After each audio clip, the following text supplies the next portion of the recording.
Hello दोस्तों मैं hello दोस्तों, मैं विपिन कुमार, आपका अपना यूट्यूब चैनल सक्सेस कैंपस में स्वागत है।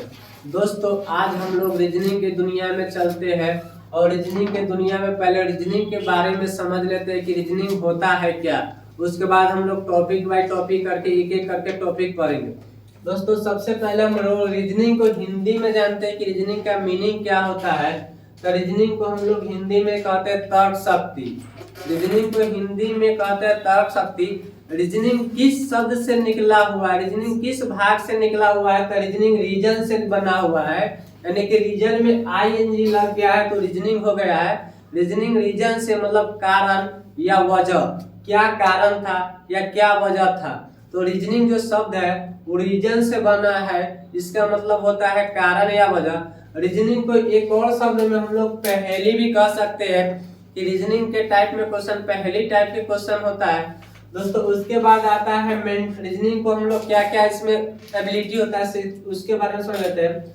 Mental ability. मेंटल एबिलिटी के मतलब होता है कि आपके पास बौद्धिक क्षमता, यानी कि आपके सोचने की क्षमता, कैपेसिटी कितना है कि कोई बात पर आप कितना समझ सकते हैं, कोई बात पर आप कितना सोच सकते हैं, उसी को हम लोग बोलते हैं मेंटल एबिलिटी यानी कि बौद्धिक क्षमता। मतलब बच्चा में हम लोग को नॉलेज कम होता है, जैसे जैसे बड़ा होता है वैसे वैसे नॉलेज हम लोग का क्या होता जाता है, बड़ा होता जाता है। उसके बाद होता है जनरल इंटेलिजेंस, सामान्य बुद्धिमत्ता, यानी कि नॉर्मल। एक कोई आदमी को होता है कि ज्यादा बुद्धि होता है, कोई को कम होता है, लेकिन सामान्य का मतलब क्या होता है, बराबर की मात्रा में होता है। उसके बाद होता है कॉमन सेंस। कॉमन सेंस मतलब ना कहता है आपको कॉमन सेंस नहीं है, बोलने का तमीज नहीं है, बात करने का तमीज नहीं है, विवेक बुद्धि नहीं है, इसी को हम लोग कहते हैं कॉमन सेंस। बार बार हम लोग यूज करते हैं कॉमन सेंस का कि आपको बोलने या चलने नहीं आता है, आपको बैठने का तमीज नहीं है, तो उसको हम लोग बोलते हैं, उसका मतलब होता है विवेक बुद्धि आपके पास नहीं है। हिंदी में उसको हम लोग बोलते हैं विवेक बुद्धि नहीं है। उसके बाद बोलते हैं रीजनिंग एबिलिटी। रीजनिंग एबिलिटी के मतलब होता है तार्किक क्षमता, यानी कि सोचने की क्षमता होता है। दोस्तों, अब हम देखिए मैथ्स और रीजनिंग के बीच में अंतर क्या है उसके बारे में हम लोग समझ लेते हैं। मैथ्स और रीजनिंग के बीच अंतर। रीजनिंग एक अस्थायी विषय है। अस्थायी कहने का मतलब है कि एक विषय पे डिपेंड नहीं है और अन्य विषय से मिलकर बना हुआ है। जैसे इसमें मान लीजिए मैथ्स से मिलकर बना हुआ है, इंग्लिश से मिलकर बना हुआ है, ज्योग्राफी से मिलकर, साइंस से, मतलब बहुत सारा सब्जेक्ट से मिलकर उसमें जो तर्क वाला क्वेश्चन यानी कि लॉजिक वाला क्वेश्चन है उसको इसमें रीजनिंग को ढुकाया गया। इसीलिए रीजनिंग कोई विषय नहीं है, रीजनिंग अस्थायी विषय इसीलिए नाम दिया गया है कि मैथ्स और रीजनिंग के बीच अंतर। रीजनिंग एक अस्थायी विषय है, मतलब अस्थायी विषय और स्थिर विषय को हम उसको कहते हैं जो अपने आप में स्थिर हो, मतलब एक चीज से मिलकर बना हो उसको हम लोग स्थिर चीज कहते हैं। और जो अनेकों प्रकार अनेकों राइटर के बुक से मिलकर बना हो उसको हम लोग अस्थायी कहते हैं। जिसे तार्किक बहस, बहस मतलब क्या होता है कि आप किसी बात पर किसी से क्या कर लिए, बहस कर लिए है, या किसी के विपरीत आप बोल दिए तो वो आपसे क्या कर लिए, बहस कर लिए। शर्त कंडीशन कि आप किस बात पे क्या कंडीशन यानी कि क्या शर्त लगा सकते हैं, आपकी शर्त क्या है, आपको पैसा कमाने का शर्त क्या, आपके ट्यूशन पढ़ाने का शर्त क्या, आपको जींस खरीदने का शर्त क्या, बहुत सारी शर्त हो सकते हैं। और शब्दों के हेरा फेरी पर आधारित होता है। दोस्तों, शब्द के हेरा फेरी करने का मतलब राम को श्याम, श्याम को मोहन, मोहन को सुमन, इस प्रकार से इसमें क्या होता है, शब्द का हेरा फेरी, इधर से उधर परिवर्तन होता है। इसी को हम लोग रीजनिंग कहते हैं। परंतु गणित एक स्थिर विषय है। गणित एक स्थिर विषय जो सूत्र पर आधारित है। सूत्र पर आधारित होने के मतलब कह सकते हैं ए अनुपात बी समानुपात बी अनुपात सी, बी अनुपात डी, सी अनुपात डी हो जाएगा। दोस्तों, तो यहाँ से एक प्रकार के क्या है सूत्र आ गया, ए अनुपात बी समानुपात के चिन्ह, इसका मतलब होता है अनुपात के चिन्ह और इसका मतलब होता है समानुपात का चिन्ह, और इंटू में सी इंटू क्या हो जाएगा, डी हो जाएगा। तो गणित फार्मूला पे डिपेंड है, गणित फार्मूला पे डिपेंड है, और रीजनिंग है जो फार्मूला पे डिपेंड नहीं है, ये अन्य सारे चैप्टर पे डिपेंड है। अब देखिए ये नोट में हमें लिखा दिया है कि यह कोई भाषा कोई विषय नहीं है, यानी कि रीजनिंग कोई भाषा और विषय नहीं है। यह मैथ्स और इंग्लिश, मैथ्स विषय है मैथ्स विषय है, क्योंकि मैथ्स में क्या होता है, फार्मूला पे हम लोग क्वेश्चन बनाते हैं, इसीलिए मैथ्स क्या है आपका विषय है। और इंग्लिश भाषा है, इंग्लिश आपका लैंग्वेज है, इंग्लिश आपका विषय नहीं है, इंग्लिश आपका भाषा है, लैंग्वेज है। और अन्य विषय से निकला हुआ एक भाग है, यानी कि हर एक चैप्टर से टॉपिक बाय निकला हुआ है क्या है, भाग है। रीजनिंग कोई विषय नहीं है, रीजनिंग क्या है तो और या कोई भाषा कोई विषय नहीं है। मैथ्स और रीजनिंग भाषा और अन्य विषय से निकला हुआ एक भाग है। दोस्तों फिर से समझिएगा, हम एक बार और समझाने का प्रयास करते हैं। रीजनिंग को हम लोग हिंदी में बोलते हैं तर्क शक्ति, यानी कि तर्क शक्ति। रीजनिंग शब्द रीजन से बना है और रीजन का मतलब होता है कारण, वजह, बावजूद। और रीजनिंग को हम एक प्रकार के पहेली भी बोल सकते हैं। रीजनिंग को पहला अगर हम लोग सोचेंगे तो मेंटल एबिलिटी यानी कि बौद्धिक क्षमता, यानी कि सोचने की क्षमता होता है। जनरल इंटेलिजेंस यानी कि सामान्य बुद्धिमत्ता होता है। उसके बाद कॉमन सेंस यानी कि विवेक बुद्धि हो जाएगा आपका। रीजनिंग एबिलिटी मतलब तार्किक क्षमता हो जाता है इसका हिंदी। मैथ्स और रीजनिंग के बीच अंतर क्या है, रीजनिंग एक अस्थायी विषय है, यानी कि खुद पे डिपेंड नहीं है, ये अन्य विषय पे डिपेंड है, जो तार्किक बहस, शर्त और शब्दों के हेरा फेरी पर आधारित होता है। परंतु गणित एक स्थिर विषय है जो सूत्र पर आधारित होता है। यह कोई भाषा कोई विषय नहीं है, रीजनिंग कोई भाषा और कोई विषय नहीं है। यह मैथ्स और इंग्लिश या मैथ्स विषय है और इंग्लिश भाषा है और अन्य विषय से निकला हुआ एक क्या है, भाग है। तो दोस्तों देखते हैं अब इसका कुछ और आगे की बात हम लोग समझते हैं। देखिए दोस्तों नेक्स्ट हम लोग रीजनिंग को पार्ट में कितना पार्ट में बांटते हैं वो समझ लेते हैं। रीजनिंग को हिंदी में हम लोग तर्क शक्ति बोलते हैं। रीजनिंग को मुख्यतः हम लोग दो भाग में बांटते हैं। रीजनिंग को मुख्यतः दो भाग में बांटते हैं, पहला वर्बल रीजनिंग और दूसरा नॉन वर्बल रीजनिंग। पहला वर्बल रीजनिंग और दूसरा नॉन वर्बल रीजनिंग। वर्बल का हिंदी में हम लोग बोलते हैं शाब्दिक, मौखिक, मुंह जबानी, और नॉन वर्बल को बोलते हैं अशाब्दिक। मतलब इसके लिए शब्द का कोई जरूरत नहीं है, यानी कि यहाँ पे कहेगा कि जहाँ भाषा का प्रयोग होता है, जहाँ भाषा का प्रयोग होता है उसे वर्बल रीजनिंग कहते हैं। जहाँ भाषा का प्रयोग होता है उसे वर्बल रीजनिंग कहते हैं। एग्जाम्पल के तौर पे समझिएगा, 1 2 3 4 5 भाषा है, ABCDEFGH भाषा है, अ प क ल म स ये सब क्या है, भाषा है। और नॉन वर्बल रीजनिंग की अगर हम बात करें तो नॉन वर्बल रीजनिंग अशाब्दिक होता है, जहाँ भाषा का प्रयोग ना हो, जहाँ भाषा का प्रयोग ना हो उसे हम नॉन वर्बल रीजनिंग कहते हैं। जहाँ भाषा का प्रयोग ना हो उसे हम नॉन वर्बल रीजनिंग कहते हैं। और उसको हम लोग डायग्राम से बनाते हैं, यानी कि इसको बनाने के लिए हम कलम कापी को ना भी यूज करेंगे तो बन सकता है मुंह जबानी से, लेकिन इसको बिना फिगर बनाए हुए नहीं बन सकता है। दोस्तों हम लोग रीजनिंग के दो पार्ट में बांटे हैं, वर्बल रीजनिंग, और वर्बल रीजनिंग को हम लोग शाब्दिक या मौखिक या मुंह जबानी कहते हैं, यानी कि बिना कलम कापी से हम बना सकते हैं। और इसको बोलते हैं नॉन वर्बल रीजनिंग, यानी कि अशाब्दिक। इसमें जहाँ भाषा का प्रयोग नहीं होता है, यानी कि फिगर से जो क्वेश्चन बनता है, जो क्वेश्चन आपका फिगर से बनता है उसी को हम लोग नॉन वर्बल कहते हैं। और जो क्वेश्चन आपका फिगर से नहीं मौखिक बन जाता है उसको हम लोग कहते हैं वर्बल रीजनिंग। देखिए दोस्तों नेक्स्ट पॉइंट,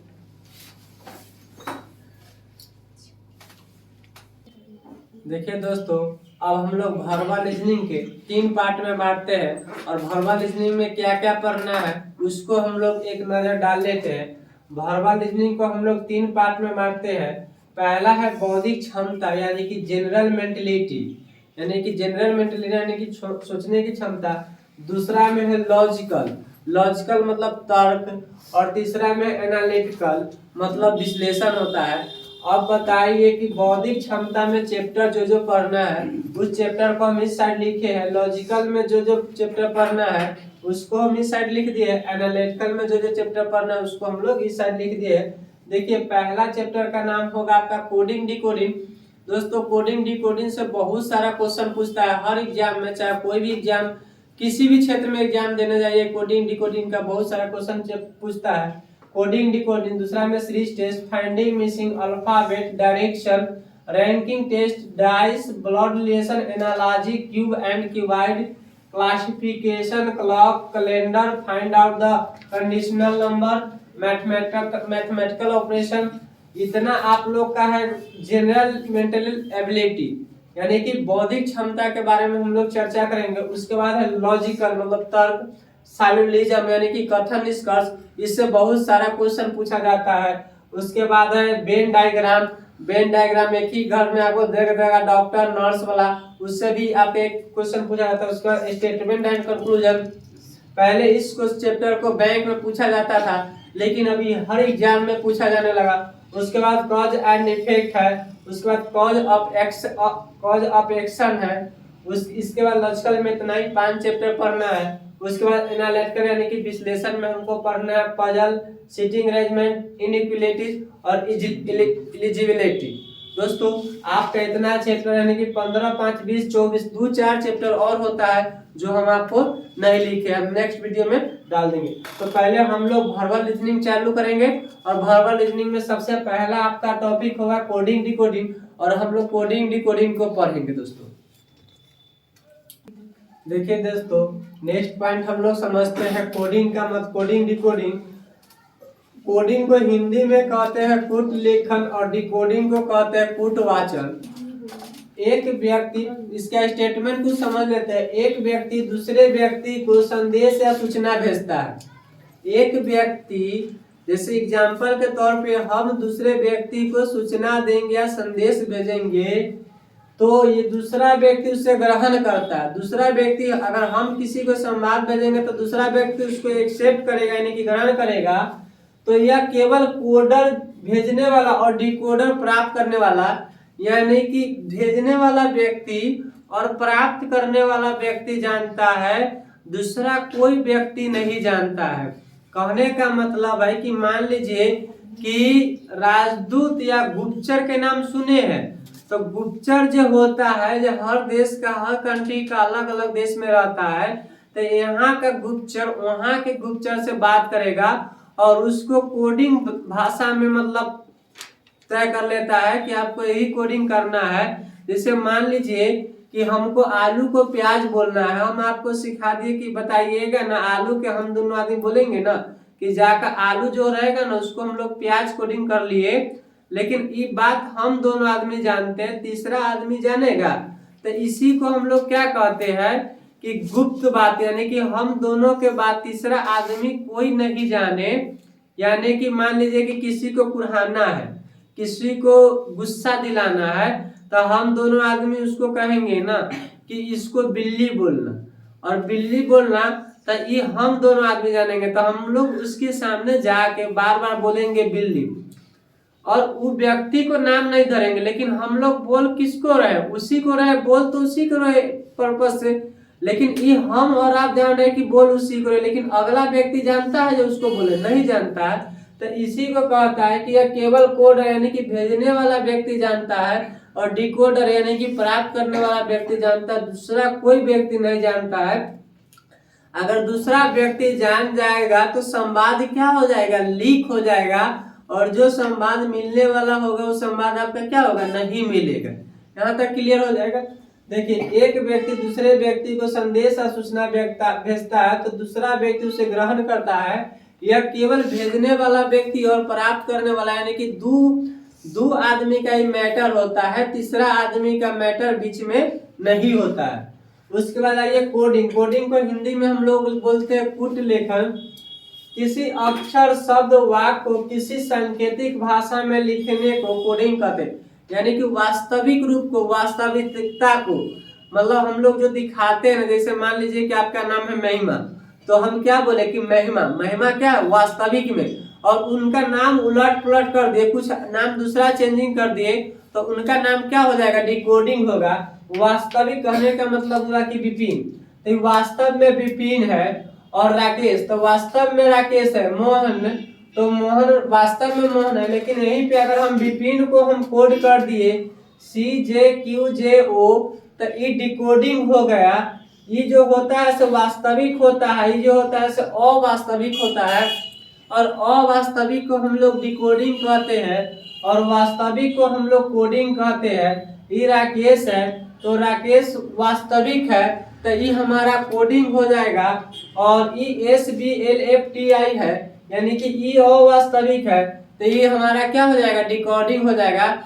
तो वास्तविक और अवास्तविक यानी कि कोडिंग और डिकोडिंग में आप लोग संबंध रिलेशन समझ गए होंगे कि जो वास्तव में जैसे मेरा नाम है तो हम अपना नाम को हम लोग वास्तविक यानी कि कोडिंग कहेंगे और हम अपना नाम को कन्वर्ट कर देंगे यानी कि उलट फेर ना कर देंगे, हेरा फेरी कर लेता है। डिफिनेशन रीजनिंग का पढ़िएगा हेरा फेरी यानी कि हेरा फेरी हो जाता है तो उसको हम लोग क्या कहते हैं, अवास्तविक यानी कि डिकोडिंग कहते हैं दोस्तों। तो वास्तविक को हम लोग कोडिंग कहते हैं और अवास्तविक को डिकोडिंग करते हैं। देखिए नेक्स्ट पॉइंट,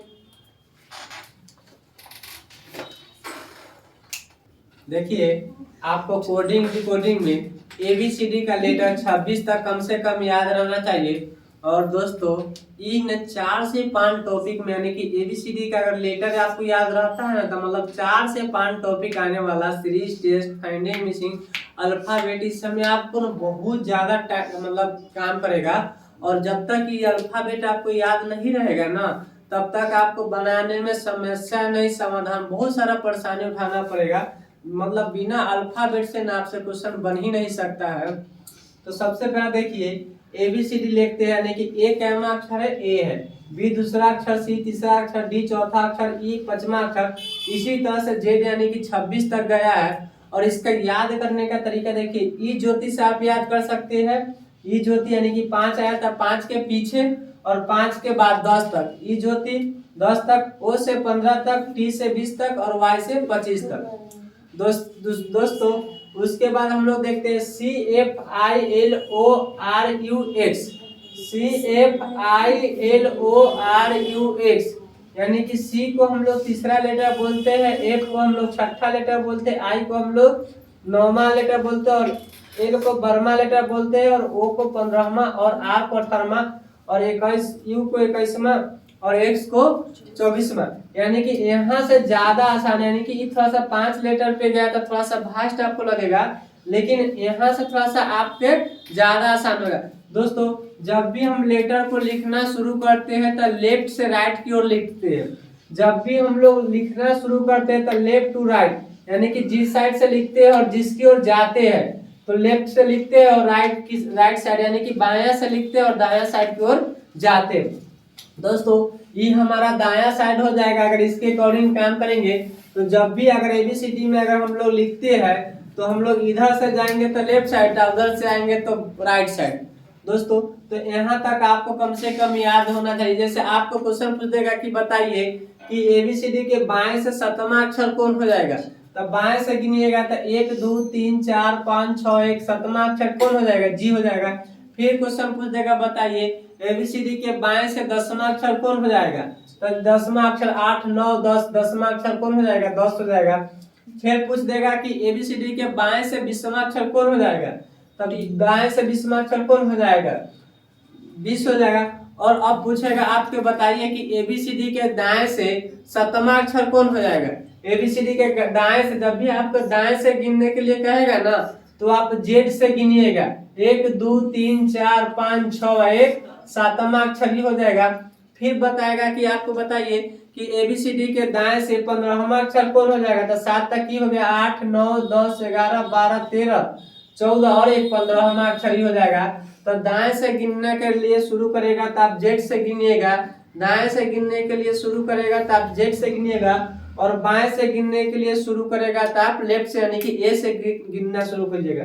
अगर दाएं से गिनने के लिए कहेगा तो आप Z से गिनिएगा और बाएं से गिनने के लिए शुरू करेगा तो आप Z से गिनिएगा। देखिए इस पर हम 2-4 क्वेश्चन आपको बताने का प्रयास करते हैं, समझाने का प्रयास करते हैं। देखिए दोस्तों अब हम कुछ 4-5 क्वेश्चन लेके आपको समझाने का प्रयास कर रहे हैं।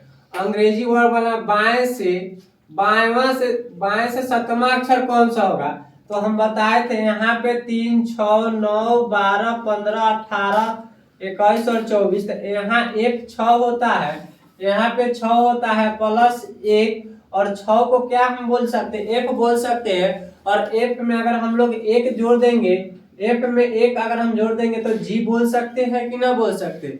आपको यहाँ से बनाने से थोड़ा सा ऐसे अगर आपको आता था डायरेक्ट बोल सकते हैं कि 20वां टी है, 23वां डब्ल्यू है और 15वां वो है और 10वां जे है। लेकिन थोड़ा सा समझाने के लिए 4-5 क्वेश्चन लेकर आपको हम भीड़ में आया है। अब 20वां अक्षर कौन सा हो जाएगा, तो देखिए 18 के करीब जाइए।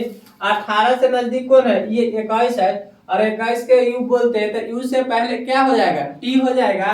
तो हम लिख सकते हैं कि ना 21 माइनस 1, 21 के जगह पर u माइनस 1 बराबर कितना 20 और 20 के जगह पर कितना हो जाता है, टी हो जाता है। दूसरा क्वेश्चन देखिए, अंग्रेजी वर्णमाला बाएं से 23वां अक्षर कौन हो जाएगा, तो बाएं से 24 चल जाइए तो 24 माइनस कितना 1 और 24वां अक्षर कौन है, देखिए x है, तो x में से 1 माइनस कीजिए तो 23वां हो जाएगा और 23वां में कौन हो जाता है, आपका w हो जाता है। उसके बाद देखिए आपके बाएं से 15वां अक्षर, तो बाएं तो डायरेक्ट दिए है ओ हो जाएगा, तो बाएं से डायरेक्ट ओ हो जाएगा।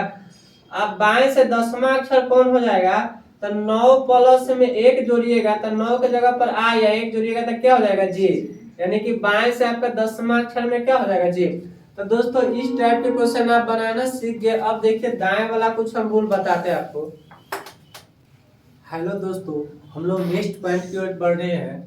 अपोजिट लेटर, विपरीत अक्षर, यानी कि कहने का मतलब होता है कि ए के विपरीत कौन होगा, तो दोस्तों ए के विपरीत जेड होगा। तो जब ए के विपरीत जेड होगा तो जेड के विपरीत फिर कौन हो जाएगा, तो जेड का विपरीत फिर ए हो जाएगा। यानी कि ये जो सिंबल दिखाया है, यानी कि इसका विपरीत ही हो जाता है, इसका विपरीत ये हो जाता है। यानी कि ए के विपरीत अगर जेड होगा, ए के विपरीत अगर जेड होगा तो जेड के विपरीत कौन हो जाएगा, ए हो जाएगा। फिर उसी प्रकार से अगर बी के विपरीत वाई होता है तो वाई के विपरीत कितना हो जाएगा, वाई का विपरीत बी हो जाएगा।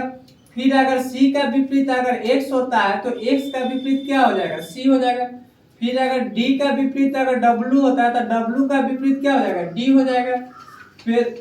फिर अगर ई का विपरीत बी होता है तो ई का बी का विपरीत क्या हो जाएगा, ई हो जाएगा। फिर अगर यू का विपरीत भी एफ होता है तो यू का विपरीत क्या हो जाएगा, एफ हो जाएगा। इसी प्रकार से आपको जी तक जेड तक विपरीत भी शब्द याद रखना है। लेकिन समझने वाली बात ये है कि देखिए ए को हम लोग बोले थे पहला लेटर और जेड को बोले थे हम लोग लास्ट लेटर, और एबीसीडी में क्या लेटर होता है, 26 लेटर। यानी कि विपरीत वही संख्या होगा ना दोस्तों, जो दोनों लेटर जोड़ के ना 27 आना चाहिए। पहला लेटर और आखिरी लेटर जोड़ के ना 27 आना चाहिए। यानी कि कोई भी लेटर जोड़ के 27 आए वही हमारा क्या कहलाता है, विपरीत कहलाता है। इसीलिए हम नोट नीचे लिख दिए नोट में कि कुल यानी कि 27 लाने के लिए ना 27 लाने के लिए लेफ्ट और राइट, क्योंकि अगर ए की बात करते हैं, अगर ए की चर्चा करते हैं तो ए हम लोग लेफ्ट से यानी कि बायां से शुरू करते हैं और जेड की चर्चा करते हैं तो दायां से शुरू करते हैं। इसीलिए कुल बराबर हम लिख दिए कि लेफ्ट और राइट, यानी कि दोनों तरफ वाला चीज को हम लोग जोड़ देते हैं और वही हमारा क्या हो जाता है, कुल आ जाता है। यानी कि बी के मतलब देखिए 2 हो जाएगा, वाई के मतलब कितना हो जाएगा 25, तो 25 से 2 कितना हो जाएगा 27 हो जाएगा। यहाँ पे देखिए 3 हो जाएगा, यहाँ पे कितना हो जाएगा 24 हो जाएगा, तो 24 से 3 कितना हो जाएगा 27। हर कंडीशन में विपरीत अक्षर ना दोस्तों जोड़ के आपको क्या आना चाहिए, 27 आना चाहिए। अब देखिए इसका कुछ हम ट्रिक बनाए है, उफ बाय लॉग। उफ कहने का मतलब क्या होता है कि यू का उल्टा न एफ होगा और एफ का उल्टा न यू होता है। यू का उल्टा एफ होगा और एफ का उल्टा न यू होगा। कहने का मतलब है कि ई 21 हो जाएगा यू और एफ 6 होता है और ई दोनों को जोड़िएगा तो कितना हो जाएगा 27 हो जाएगा। यहाँ से भी बात आपको समझ में आ गई होगी।